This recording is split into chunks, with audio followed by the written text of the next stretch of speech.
যেমন আপনার উপরে কুরবানি ফরজ, আপনার ছেলের উপর কুরবানি ফরজ না, বাকি তার সম্পত্তি না থাকলে কি হবে? তিনি তো প্রাপ্তবয়স্ক। এখন আপনি একাই একটা গরু অথবা মহিষ ক্রয় করলেন, তাহলে এখানে আপনি 7 জনের পক্ষ থেকে এই পশুটাকে জবাই করতে পারেন। আপনি প্রথমত আপনার নাম দেন, আপনার বিবির নাম দেন, আপনার ছেলের নাম দেন, ছেলের বউয়ের নাম দেন, 4 জন হয়ে গেল। এখন যদি আপনি মৃত ব্যক্তি কাউকে নিতে যদি চান, তাহলে আপনার পিতা মাতা 2 জনের নাম দিলেন, 6 জন হলো। সর্বশেষ নবী পাক সাল্লাল্লাহু আলাইহি ওয়াসাল্লামের পক্ষ থেকে আপনি নাম দিয়ে কুরবানি করবেন। এভাবে আমরা যেভাবে 7টা নাম নিজের পক্ষ থেকে অন্যদের পক্ষ থেকে দেওয়া, অর্থাৎ নিজের কুরবানির সওয়াবটা যেন সবার আমলনামার মধ্যে পৌঁছায়, এভাবে আমরা কুরবানি করা। আর যদি আমরা পৃথকভাবে যদি শরীক যদি রাখি, তাহলে আমি একজন একা একটা শরীক, আমার এটা একটা ইবাদত, এটা সওয়াব আল্লাহ তাআলা আমার পিতা মাতা অবশ্যই সকল সওয়াব আমলনামার মধ্যে আল্লাহ তাআলা দিবেন। যেহেতু আমি একটা নেকির কাজ করছি, আমি যাদের ওয়ারিস, আমার উত্তরসূরি যারা, তাদের সকলকে আল্লাহ তাআলা এই নেকির সওয়াব আল্লাহ দান করবেন। সুবহানাল্লাহ। নবীজি সাল্লাল্লাহু আলাইহি ওয়াসাল্লাম হাদিসের মধ্যে ইরশাদ করেছেন, তুমি যখন কুরবানি করো, তখন তোমার কুরবানির এই পশুটা কাল কিয়ামতে আল্লাহর দরবারের মধ্যে এই কুরবানির পশুর হাড্ডি, তার রশি ইত্যাদি দিয়ে তোমাকে আল্লাহর দরবারের মধ্যে হাজির করা হবে। সুবহানাল্লাহ। যদিও হাদিসটা দুর্বলতার সাথে বর্ণনা করা, জাল না, কিন্তু দুর্বল। এই হাদিসটাকে কেন্দ্র করে নবীজি সাল্লাল্লাহু আলাইহি ওয়াসাল্লাম উৎসাহিত করেছেন, যাতে করে মানুষ যেন তার মনের নিয়তটাকে, পরিশুদ্ধতাটাকে যেন একেবারে 100% পরিষ্কার রাখে। কাল কিয়ামতে আল্লাহ তাআলা তাদের এই বস্তুগুলো নেকির পাল্লার মধ্যে ওজনদার বানায় উপস্থিত করে দিবেন। সুবহানাল্লাহ। তাই আমি কথাটা বলা, শরীকে কুরবানি করা, একা কুরবানি করা, এটা হলো শরীকের চাইতে একা করা অতি উত্তম। কিন্তু যারা শরীকে যারা কুরবানি করব, আমরা সবাই এক মনে এক নিয়তে কুরবানি করার চেষ্টা করব। একজন শুধুমাত্র আল্লাহর জন্যই কুরবানি করব। কুরবানির 6 ধরনের বস্তু দ্বারা কুরবানি করা যায়। ভেড়া, বকরি, দুম্বা আর ওট, মহিষ, গরু। এই গরুর মধ্যে বিভিন্ন রকমের আছে, ষাঁড় গরু আছে, গাভী আছে, বলদ আছে, বিভিন্ন রকমের থাকে। এখন এগুলোর ব্যাপারে আপনি দেখবেন আপনার পছন্দের গরু কোনটা, আপনার যেটা পছন্দ হয়, এই পছন্দের গরু যদি হয়, তাহলে এগুলোর বয়সের একটা হিসাব কিতাব আপনাকে রাখতে হবে। ভেড়া, বকরি, দুম্বা এই 3 জাতীয় প্রাণীর মধ্যে সর্বনিম্ন 1 বছর হওয়া লাগবে। কতদিন? 1 বছর। আর মহিষ এবং গরুর মধ্যে সর্বনিম্ন 2 বছর হওয়া লাগবে। দাঁত পড়ুক অথবা না পড়ুক, 2 বছর হলেই এই বস্তু দ্বারা কুরবানিও করা যায়, আকিকাও করা যাবে। এই আকিকার মাসআলার ক্ষেত্রে বছরের হিসাব কুরবানির সময় করতে হবে, অন্য সময় করতে হবে। ছোট একটা খাসির বাচ্চা দিয়ে আকিকা করে দিলে কিন্তু আদায় হবে না, 1 বছর হওয়া লাগে। আর কেউ যদি আমরা উট দিয়ে কুরবানি করার সামর্থ্য থাকে, ওটের বয়স সর্বনিম্ন 5 বছর হওয়া লাগে। এর কমে যদি হয়, তাহলে আমার কুরবানির পশু কিনলাম, জবাই করলাম, গোশত খাইলাম, কিন্তু কোনটাই আল্লাহর দরবারে মধ্যে কবুল হবে না। অনুপযুক্ত বস্তু জবাই করব। এই কুরবানির পশু আমরা ক্রয় করতে গিয়ে কেউ মেহেরবানি করে পিতা দিয়ে মাপা মাপি করা, আইডিয়া নেওয়া, কত মন গোশত হবে। আমি কি গোশত কিনতে গেছি নাকি পশু কিনতে গেলাম?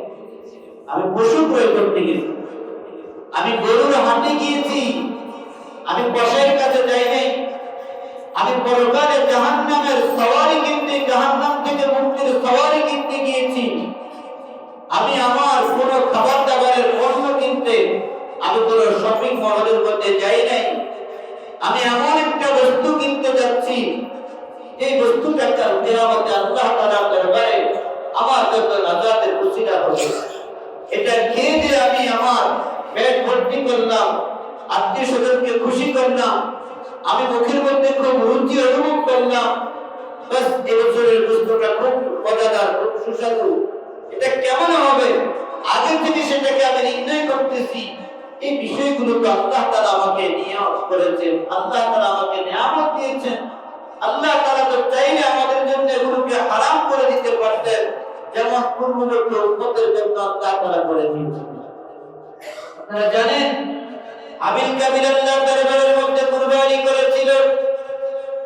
পূর্বেকার জামানার উম্মতের আল্লাহর দরবারের মধ্যে কুরবানি করত, তাদের কুরবানি আল্লাহর দরবারে কবুল হওয়ার বড় ধরনের আলামত ছিল। আল্লাহর পক্ষ থেকে নির্দেশনা ছিল, তোমরা কুরবানি করে পশুর গোশতগুলো, পশুর চামড়া, ওই কুরবানির পশুটাকে তোমরা কুরবানি করে তোমরা মাঠের মধ্যে, ময়দানের মধ্যে যেখানে কুরবানি করবে সেখানে রেখে দিবে। যদি আকাশ থেকে কোনো আলো এসে যদি সেটাকে স্পর্শ করে জানিয়ে দেয়, বুঝতে হবে আল্লাহর দরবারে কবুল হয়েছে। আর যদি কোনোটাকে যদি স্পর্শ না করে তাহলে বুঝতে হবে আল্লাহর দরবারে তার কুরবানি কবুল হয় নাই। আজকে যদি আমাদের সমাজের মধ্যে আল্লাহ তাআলা যদি এমন সিস্টেম চালু করে দিতেন, তাহলে আমি সুদখোর ঘুষখোর হালাল হারাম টাকা কিভাবে ব্যবহার করতেছি আবার আল্লাহ প্রকাশ করে দিতেন। কিন্তু দয়াময় মালিক তিনি দয়া করেছেন, অনুগ্রহ করেছেন। আবার আল্লাহ আমার আপনার জন্য ওই কুরবানির পশুর গোশতগুলো হালাল করে দিলেন। আল্লাহ বলে দিলেন, বান্দা জবে করার পর্যন্ত এটার মালিক তুমি আমাকে বানাও, আমার জন্য কুরবানি করবা, আমার জন্য জবে করবা, আমার জন্য তাকে পরিচর্যা করবা, আমার জন্য তাকে তুমি সেবা যত্ন করবা, গোসল করাইবা আমার জন্য, খাবারের ব্যবস্থা করবা আমার জন্য, তার ময়লাগুলো পরিষ্কার করবে তুমি বান্দা আমার জন্য, আমি আল্লাহর জন্য করবা। যখন তুমি তার মধ্যে রক্ত প্রবাহিত করে যখন তুমি শেষ করে দিলা, এরপরে বাকিগুলোর মালিক আমি আল্লাহ তোমাকে বানায় দিলাম। এখন বান্দা তোমার ইচ্ছা মতো তুমি এগুলোকে ব্যবহার করতে পারবা। সবাই বলেন সুবহানাল্লাহ। আল্লাহ পাক রব্বুল আলামিন কত বড় দয়ালু। আমার আপনার জন্য লক্ষ লক্ষ টাকার বস্তুগুলোকে আল্লাহ তাআলা মালিক বানায় দিলেন। আর জবে করার পর্যন্ত বলতেন, বান্দা এটাকে আমার নিয়তে করো, তুমি খাবার হলো সব কিছু ব্যবস্থা করা যে আল্লাহ তোমার জন্য সহজ করলাম। মাঝখান থেকে অতিরিক্ত বোনাস হিসেবে আমি আল্লাহ তোমাকে এই বস্তুটা জাহান্নাম থেকে মুক্তির হাতিয়ার বানায়া দিলাম। আরে খাইলে তুমি, ব্যবহার করলে তুমি, সবই তোমার, বিনিময়ে আমি তোমাকে এটার মাধ্যমে জাহান্নাম থেকে মুক্তি দিয়ে দিলাম। সুবহানাল্লাহ। এর চেয়ে বড় দয়াময় আল্লাহ, এর চেয়ে বড় দয়াময় মালিক, এর চেয়ে বড় দয়াময় মাহবুব আর কেউ হতে পারে না। তিনি হলেন একজন, তার নাম কি দিবেন? আল্লাহ। তাই কুরবানি একমাত্র তার জন্যই করব। এই পশুটাকে বাজার থেকে গিয়ে চয়েস করে, নজরের মধ্যে লাগে এমন একটা চয়েস করে যার থেকে কিনবো, তার সাথে সুন্দর ব্যবহার করে উনি অনেক রকমের কথাবার্তা বলবেন, উনি অনেক কিছু বলবেন। কারণ অনেকে আছে অনেক কষ্ট করে স্বপ্ন দেখে একটা পশুকে লালন পালন করে, আমার পছন্দ হয় তার থেকে নিব, পছন্দ না হয় তাকে আমি ছাড়বো, তার থেকে নিব না। কিন্তু কারোর সাথে কোনো ঝগড়া ফাসাদ, কোনো অতিরিক্ত কথাবার্তা তার সাথে বলার দরকার নেই। তবে তারা বাজারের মধ্যে অনেক দুর্বল মানুষ থাকে, অনেক দালাল থাকে, আমাদেরকে বিভ্রান্ত করতে চায়। আমরা এই বিভ্রান্তির মধ্যে পড়বো না। আমরা গিয়ে পশু ক্রয় করে আবার পশুটাকে নিয়ে চলে আসবো। কুরবানির পশু ঈদের দিন আমরা জবে করব।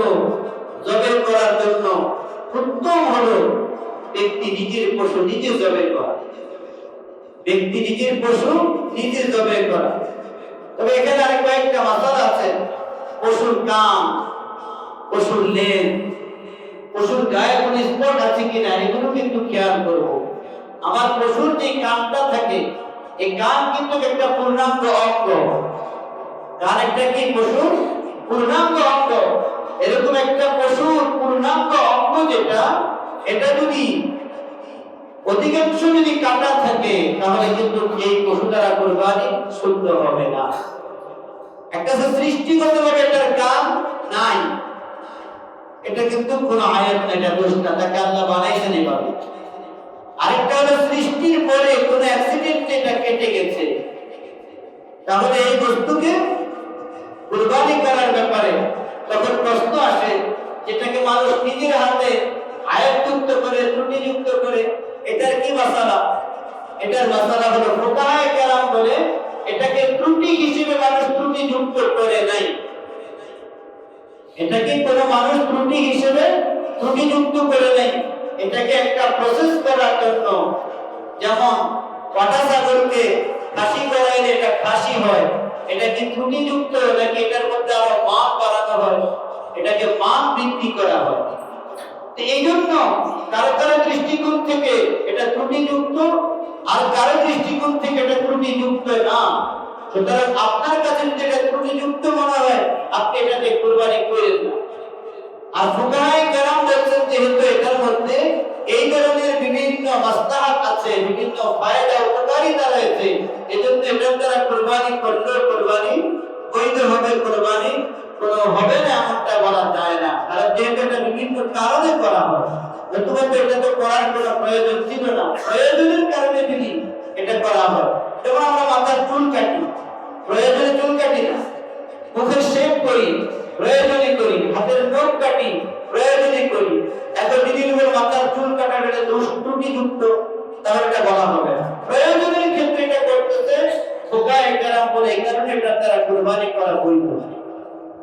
কুরবানির ঈদের দিন দেখা যায় পশুকে আমরা আরো মাসলা মাসাইল বলবো ঈদের দিন বয়ানের মধ্যে। একটা জরুরি মাসালা, কুরবানির পশুর গোশত আমরা বন্টন করা এটা আপনার সম্পূর্ণ এখতিয়ার।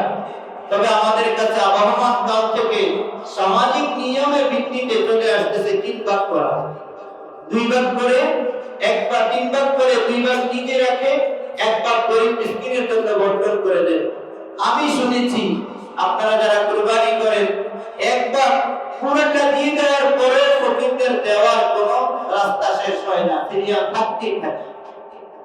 তবে এখানে আমি মনে করি অধিকাংশ ফকির নয়, তারা ঈদের দিন আপনার আমার কুরবানির পশুর গোশতগুলো নিয়ে তারা বাজারের সামনে নিয়ে আবার বিক্রি করে। তবে এই কথাটা আমি আবার বলে দিই, বিক্রি করো তার যেটা করো, আমি কুরবানির পশুর গোশত মানুষকে কিনে দিতেছি, এটা ফকির মিসকিন জরুরি না, আপনি মানুষকে দিয়ে দিচ্ছি। এখন সে তার মালিক হওয়ার পরে এটাকে সে বাজারে নিয়ে বিক্রি করলো, না পানিতে নিয়ে ফালায় দিল, না আগুন দিয়ে জ্বালায় দিল, এটা তার ব্যক্তিগত ব্যাপার। তবে যদি আপনার মনের মধ্যে যদি এরকম আত্মতৃপ্তি না লাগে, আমার গোশতটা তুমি খাইলে না, তাহলে তোমার দিব কেন, আপনাকে আপনি ঘরে রেখে আপনি ব্যবহার করেন, তাতেও কোনো অসুবিধা নেই। 3 ভাগ করে 1 ভাগ গরিবদেরকে দেওয়া, 2 ভাগ নিজে রাখা, 1 ভাগ আত্মীয়-স্বজনদেরকে দেওয়া, আরেক ভাগ নিজে রাখা, অথবা অর্ধেক অর্ধেক করে বন্টন করা, অথবা পুরোটাই নিয়ে দেওয়া, অথবা পুরোটাই নিজের কোনো প্রয়োজনে ব্যবহার করা, এটা সম্পূর্ণ নিজের ইচ্ছা নিয়ে, এটার মালিক যেহেতু আপনি, আপনি যেভাবে চান সেভাবে বন্টন করতে পারবেন। তবে উত্তম তরিকা হলো এই পদ্ধতিগুলি। এখন আপনি যেটা করেন এটাই আপনার জন্য উত্তম। কুরবানির পশুর যে চামড়া, এই চামড়া নিয়ে তো অনেক রকমের, যখন মূল্য বাড়ে তখন চামড়ার চাহিদা বাড়ে, আর যখন মূল্য কমে তখন হুজুরদেরকে ছাড়া আর কাউকে পাওয়া যায় না আমার পশুর চামড়ার পাশে, কারণ তারা তো ঠেকায় পড়েছে। আমরা ব্যক্তিগতভাবে, আমি তো মাদ্রাসার ছাত্র ছিলাম, উস্তাদ হয়েছি, যখন পশুর মূল্য, চামড়ার মূল্য যখন 300 টাকা পর্যন্ত ছিল, 400 টাকা ছিল, 500 টাকায় সর্বোচ্চ মূল্য আমরা বিক্রি করে, 480 টাকা সর্বোচ্চ মূল্য আমরা বিক্রি করেছিলাম এই দারুল ফালাহ মাদ্রাসার চামড়া। তখন আমি হুজুরকে বলেছিলাম, হুজুর ছাত্রদেরকে এভাবে না রেখে আমরা 500 টাকা করে গার্জিয়ানদের কাছ থেকে, যে তারা চলে যাক, আপনারা মাদ্রাসায় 500 টাকা করে নিয়ে গিয়ে, এটা বেশি ভালো হয় না। তখন হুজুর যে উত্তরটা দিলেন ওই উত্তরটা আপনাদেরকে শোনাবার জন্য কথাটা বলতেছি। উনি বললেন যে দেখেন, আমরা জনগণের কাছে চামড়ার জন্য, আমাদের উপকারের জন্য যাচ্ছি, বিষয়টা এমন নয়। আমার উস্তাদ মুফতি দিলাওয়ার সাহেব হুজুর আকবর কমপ্লেক্সের প্রধান মুফতি এবং পরিচালক প্রিন্সিপাল এবং আমাদের মুরব্বী দারুল ফালাহ মাদ্রাসার যিনি মুহতামিম ইলিয়াস হাসান কাসেমি সাহেব হুজুর দামাত বারাকাতুহুল আলিয়া, হুজুরেরই খলিফা এবং হুজুরের ছাত্র স্নেহযত্ন, আমরা তাদের অধীনে চলি। তাদের উভয়জনের বক্তব্য হলো আমরা পাবলিকের কাছে চামড়া মাদ্রাসার টাকা বৃদ্ধির জন্য, চলার সচ্ছলতার জন্য চামড়া নিয়ে যাই, জিনিসটা মাথায় কেউ রাখবেন না। বলে কেন তাহলে আমরা যাওয়া? যে এই মুহূর্তে আমরা যদি পাবলিকের কাছে আমাদের যাওয়ার মাধ্যম দুইটা বছরে, একটা হলো কুরবানির মৌসুম, চামড়াকে কেন্দ্র করে তাদের কাছে আমাদের মাদ্রাসার দাওয়াত নিয়ে যাই, দ্বীনের দাওয়াত নিয়ে যাই, তারা মাদ্রাসার সাথে সম্পৃক্ত হয়, আমরা তাদের সাথে সম্পৃক্ত হই। আরেকটা মৌসুম হলো রমজান মাসে যাকাতের বিষয় নিয়ে। কিন্তু আমরা কাউকে বাধ্য করব না, কাউকে জোরাজুরি পিরাপিরি করব না। আপনার চামড়াটা দিতেই হবে, দিতেই হবে, আপনার যাকাতটা দিতেই হবে, এমনি না দিলে আপনার সাথে সম্পর্ক নাই, এটা কখনোই কারোর সাথে হবে না। আলহামদুলিল্লাহ আমাদের হয় না এমন। এই পশুর চামড়াটা যখন মূল্য 1500 টাকা ছিল, তখন আমরা ছাত্র ছিলাম লালমাটিয়া মাদ্রাসা। অনেক দিনী ভাই বলেন, দুনিয়াবি ভাই বলেন, ব্যবসায়ী ভাই বলেন, তাদের সামনে আমরা মোকাবেলার শিকার হয়েছিলাম। মাঝে মধ্যে আমরা যখন ট্যানারিতে চামড়া নিয়ে যেতাম, তখন ছুরি ইত্যাদি বস্তু সাথে রেখে ট্রাকের মধ্যে দাঁড়ায় থাকতে হতো, কখন যে সামনে এসে মানুষকে হামলা করে। কিন্তু এখন এগুলোর মূল্য কমে যাওয়ার কারণে তেমন কোনো গুরুত্ব নাই। তো আমরা এই জন্য আপনাদের কাছে আসতেছি, আস্তে আস্তে আবার জিনিসের গুরুত্ব বাড়তেছে। তবে আমি আপনাদের কাছে অনুরোধ রাখবো, এখানে ব্যবসায়ী ভাই থাকতে পারে অথবা মালিক শ্রেণী থাকতে পারে, আমরা যারা মাদ্রাসার পক্ষ থেকে যাচ্ছি, মদিনা মাদ্রাসা, আরজাবাদ মাদ্রাসা, আমি যে মাদ্রাসায় পড়াই ওখানকার মাদ্রাসা, আরো অন্যান্য মাদ্রাসা থেকে যদি কেউ আসে বা না আসে, আপনার পছন্দের কোনো প্রতিষ্ঠানে যদি আপনি দেন, তাহলে ফায়দা হলো দুইটা। একটা হলো আপনি আপনার চামড়াকে দ্বীনি প্রতিষ্ঠানে দান করলেন, আরেকটা সওয়াব হলো আপনি একটা দ্বীনি ইলমের সাথে আপনার নিজেকে সম্পৃক্ত করলেন। সদকা জারিয়ার সওয়াবের মালিক আল্লাহ তাআলা আপনাকে বানায় দিবেন। সুবহানাল্লাহ। এই কথাটা মাথায় রেখে আমি চেষ্টা করব, শরীকে যারা কুরবানি দেই অথবা একা যারা কুরবানি দেই, হয়তো কাউকে চামড়াটা এমনিতেই দিয়ে দিব, অথবা কোনো মাদ্রাসার মধ্যে চামড়া আমরা এভাবে দান করব। কিন্তু মূল্য দিলে, বিক্রি করলে ওই টাকাটা আমি পাই টু পাই করে করে আমি আবার যাকাত খাওয়ার উপযুক্ত, ফিতরা খাওয়ার উপযুক্ত এমন ব্যক্তিকে আমরা দান করে দিব। অন্যথায় আমি কিন্তু গুনাহগার থাকবো। আর গোশত, চামড়া ইত্যাদি কাউকে বিনিময় হিসেবে দিব না। এই সম্পর্কে মাসলা মাসাইল সম্পৃক্ত